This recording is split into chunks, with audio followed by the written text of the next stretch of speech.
Break के बाद आपका बहुत स्वागत है पोस्टमार्टम में। तो लगातार चर्चा हो रही है कि इस लड़ाई में कैसे मर्म को समझने की कोशिश की जा रही है और घोषणा पत्र में आरंभिक तौर पर चलिए जिस तरीके से इनके बात कह रहे थे कि अब इस स्थिति में घोषणा पत्र पर जनता भी उतना विश्वास करती नजर नहीं आती है, लेकिन फिर भी जमीनी स्तर पर कौन छू रहा है, इन चीजों को जानना जरूरी है। यहां बीजेपी की दूसरी बात मैं जरूर करूंगा उत्तराखंड के संदर्भ में आपसे कि दो फर्क आ रहे हैं। कांग्रेस सीधे जमीनी स्तर पर जाते हुए, चाहे वो खेती की बात हो, किसान की, चाहे वो युवाओं की बात हो, इनके साथ दोनों चीजों में हो रहा है। शिक्षा आयोग का भी आप देखिए, आयोग पे जाके शिक्षा आयोग भी गठन हो गया जी। आयोग का बीजेपी हैबिट पे है, आयोग बहुत सारे बनाता है तो ये उसने बनाया है। हम यूपी पे आते हैं, यूपी में भी विजन डॉक्यूमेंट दिया गया है। यूपी का विजन डॉक्यूमेंट भी अगर आप देखें तो उसमें भी कोई टेंजिबल टर्म्स में, रियल टर्म्स में नहीं दिखाई दे रहा है कि हाँ ये वादा वो मुकम्मल करेंगे। तो मैं कह सकता हूं कि वादा ना वफा करते, वादा तो किया होता। तो वादा तो कर लिया, सभी पार्टी कर रही हैं, बीजेपी ने भी किया और बाकी पार्टीज भी करेंगी, कांग्रेस भी करेगी। लेकिन जो रियल साइकोलॉजिकल एनालिसिस है अगर आप उसमें देखें तो दोनों नेशनलिस्ट पार्टी, दोनों नेशनल पार्टीज ने, बीजेपी और कांग्रेस ने पिछले 10 सालों में लगातार अपना जो स्पेस है वो रीजनल फोर्सेस को दिया। इतना दिया कि अब 2009 को लेंगे आप तो 2009 में ही करीब 50% से ज्यादा वोट दोनों रीजनल पार्टीज को गए, बीएसपी को और एसपी को। बिल्कुल।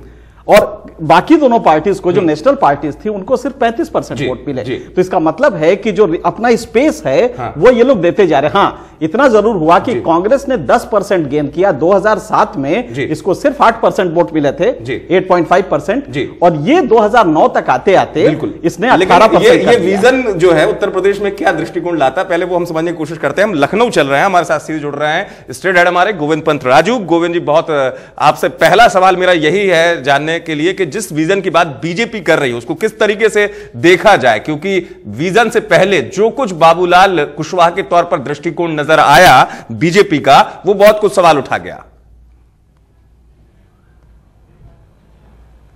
आप तक आवाज पहुंच रही मेरी? चलिए संपर्क करने की कोशिश करेंगे। बीजेपी की बात करें, नितिन गडकरी जिस सर्वे फार्मूला पर चलते हैं, कहा जाता है वो सर्वे फार्मूला से अपना रास्ता बनाते हैं, सर्वे कराते रहते हैं और उसी के हिसाब से पॉलिसी तय कर। हालांकि पॉलिटिक्स में इस सर्वे का कोई मतलब नहीं होता, खास करके जब मल्टी कॉर्नर कंटेस्ट हो। लेकिन अब देखिए विजन डॉक्यूमेंट में एक चीज है, 30 दिन में बिजली कनेक्शन देंगे। आप बिजली कनेक्शन तो दे देंगे, बिजली कहां से देंगे? एक भी पावर प्लांट पिछले तमाम दशकों से नहीं लगा है, कोई भी इजाफा आपने पावर जनरेशन में नहीं किया है। प्लांट लोड फैक्टर लगातार वही चल रहा है, आपका पीएलएफ कहीं नहीं बढ़ा है। तो कि कहां से आप ये बिजली लाएंगे? 30 दिन में बिजली कनेक्शन देंगे, ये बात आप 5 साल बाद कह रहे हैं, मतलब कि जब इलेक्शन आ रहा तब कह रहे हैं। तो मुझे नहीं लगता है कि 30 दिन में बिजली कनेक्शन का आपके पास कोई ऐसा है, जब आप सरकार में थे, यहां नहीं केंद्र में भी थे, तो कोई बिजली में बहुत बड़ा इजाफा नहीं हुआ है। तो ऐसे में बिजली कनेक्शन का मुझे नहीं लगता है। इसी तरह 10 एकड़ से कम वाले किसानों को फ्री बिजली देंगे। ये फ्री बिजली का इन्होंने आंध्र प्रदेश में किया था, कर्नाटक में कोई बहुत ज्यादा इससे असर नहीं पड़ा। तो मुझे नहीं लगता है कि बीजेपी में स्ट्रेटेजिकली वो जो कटिंग एज एक जमाने में होता था, वो आप इस विजन डॉक्यूमेंट के देखने के बाद लगता नहीं है। और वो भी तब जबकि बीजेपी का वोट सपोर्ट बेस लगातार गिरता जा रहा है। जी बिल्कुल, जानने की कोशिश करेंगे। हमारे साथ जुड़ चुके हैं वरिष्ठ सहयोगी गोविंद पंत राजू। गोविंद जी, आपसे पहला सवाल मेरा यही है कि जिस विजन की बात बीजेपी करती नजर आती है वो जमीनी स्तर से बहुत दूर नजर आता है, कैसे देखा जाए इस विजन को? नहीं, बीजेपी ने कोशिश तो जरूर की है। पहली बार बीजेपी ने कोई एक गंभीर कोशिश की है और उत्तर प्रदेश का जो पूरा नक्शा है, कैसे उत्तर प्रदेश को बदलना है, क्या उत्तर प्रदेश की समस्याएं, इस पर चिंतन करने की कोशिश की है। लेकिन मुख्य मुद्दा यह है कि ये कोशिश एक कागजी कोशिश है या इसके पीछे कोई गंभीरता है, ये देखने की बात होगी। और मोटे तौर पर ये जो कोशिश है, ये ऐसा नहीं लगता कि किसी एक सेक्टर को, किसी एक क्षेत्र को लेकर बहुत ज्यादा गहराई से जाने की कोशिश की गई।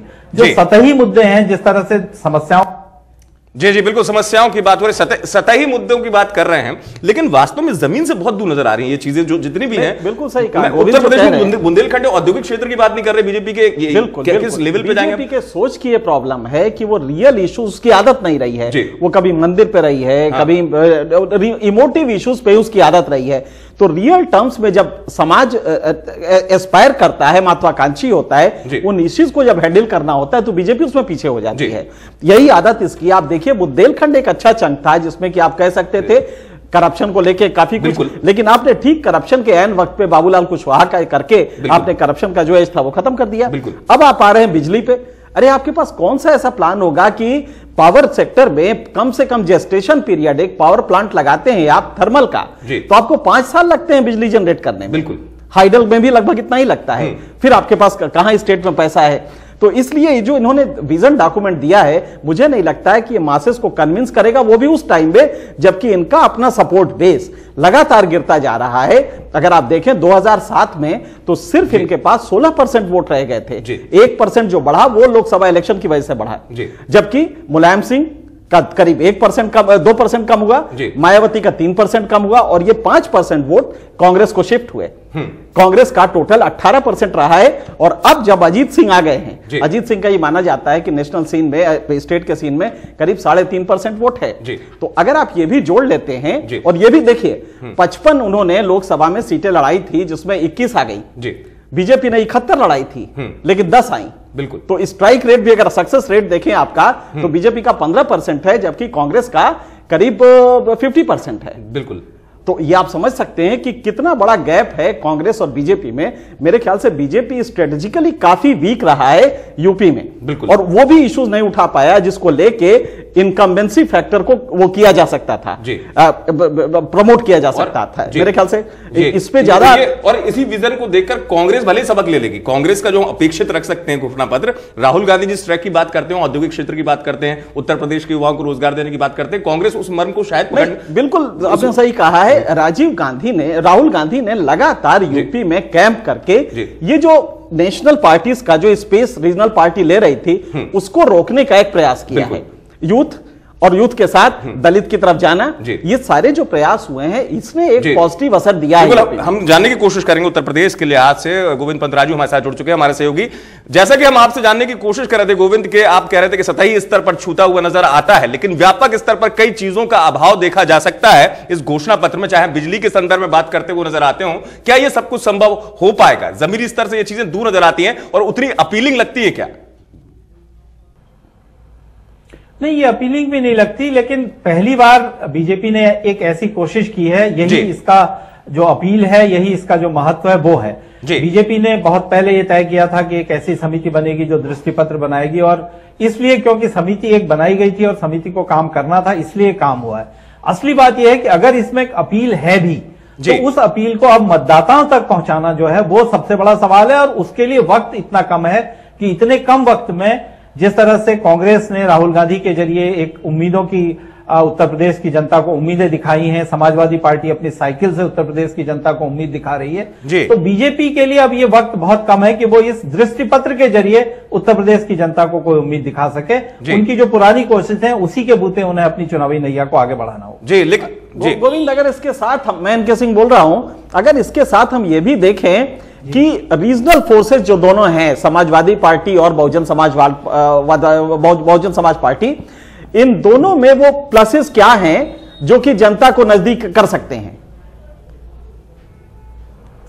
इनके जहां तक समाजवादी पार्टी की बात है, क्योंकि उत्तर प्रदेश में मुख्य मुकाबला पिछले कुछ समय से विधानसभा चुनाव में समाजवादी पार्टी और बीएसपी के बीच में, तो जो मायावती सरकार का जो एंटी इनकम्बेंसी फैक्टर है वो पूरी तरह से समाजवादी पार्टी के पक्ष में जा रहा है। क्योंकि मोटे तौर पर जो राष्ट्रीय दल थे उन्होंने बहुत ज्यादा उत्तर प्रदेश की जनता को अपना भरोसे में रोकना चाहेंगे हम इस लॉजिक को। समाजवादी पार्टी मुख्य तौर पर, गोविंद, हम यहां रोकना चाहेंगे, हम इस लॉजिक को ये क्यों नहीं मान सकते कि एक बार फिर से ये जो शिफ्ट होगा वोटों का एंटी इनकम्बेंसी फैक्टर की वजह से, वो मुलायम सिंह की तरफ न जाके वो कांग्रेस की तरफ आ सकता है, क्योंकि उसका राइजिंग ट्रेंड रहा है। नहीं, जा सकता है, निश्चित तौर पर जा सकता है, और कांग्रेस का दावा भी यही है। लेकिन जो जमीनी सच्चाई है उसमें एक थोड़ा सा फर्क यह है कि समाजवादी पार्टी का जमीनी स्तर पर जो काम है वो कांग्रेस की तुलना में ज्यादा है। कांग्रेस का जो काम है उसमें राहुल गांधी आ जाते हैं तो एक चमत्कार का भाव आ जाता है, उसकी वजह से पूरे कार्यकर्ताओं में उत्साह आ जाता है। कोशिश उनकी है, कांग्रेस को जो उत्साह है वो इस बात से है कि वो जीतते हुए दिखाई दे रहे हैं, लेकिन जो समाजवादी पार्टी है उसने बहुत मेहनत की है लोगों के बीच में जाकर। तो इसलिए जो ये संतुलन है, ये हालांकि इसका आखिरी फैसला मतदाता को करना है। बिल्कुल। और उत्तर प्रदेश का मतदाता इस बार पिछली बारों की तुलना में ज्यादा जागरूक है, ज्यादा मैच्योर हुआ है। बिल्कुल सही कहा। मुख्य दावेदार जरूर है। जी बिल्कुल बिल्कुल, मतदाता भी जागरूक जा रहा है। धन्यवाद हमारे साथ जुड़ने के लिए। लेकिन बहुत संक्षेप में मैं आपसे जानना चाहूंगा, मतदाता जागरूक है तो वो घोषणा पत्र को भी उसी जागृति के साथ देखेगा, मतलब उसी जागरूकता से। और तब वो गालिब का शेर मुझे याद आता है, तुम उनके वादे का जिक्र क्यों करो गालिब, तुम उनके वादे का जिक्र क्यों करो गालिब, ये क्या कि तुम कहा कि और वो कहें कि याद नहीं। जी जी, तो ऐसा ना हो कि फिर याद नहीं, इसी भाव से मतदाता देख रहा है कि तुमको बाद में तो याद आएगा नहीं। जी जी जी बिल्कुल। तो इसलिए वो इन घोषणा पत्रों से बहुत ज्यादा मुतासिर होगा, ऐसा मुझे नहीं लगता। ऐसा नहीं लगता। चलिए बहुत बहुत धन्यवाद खास चर्चा में हमारे साथ जुड़ने के लिए। लेकिन वादे तो वादे होते हैं, लेकिन मतदाता बहुत कुछ याद रखता है। पोस्टमार्टम में आज इतना है।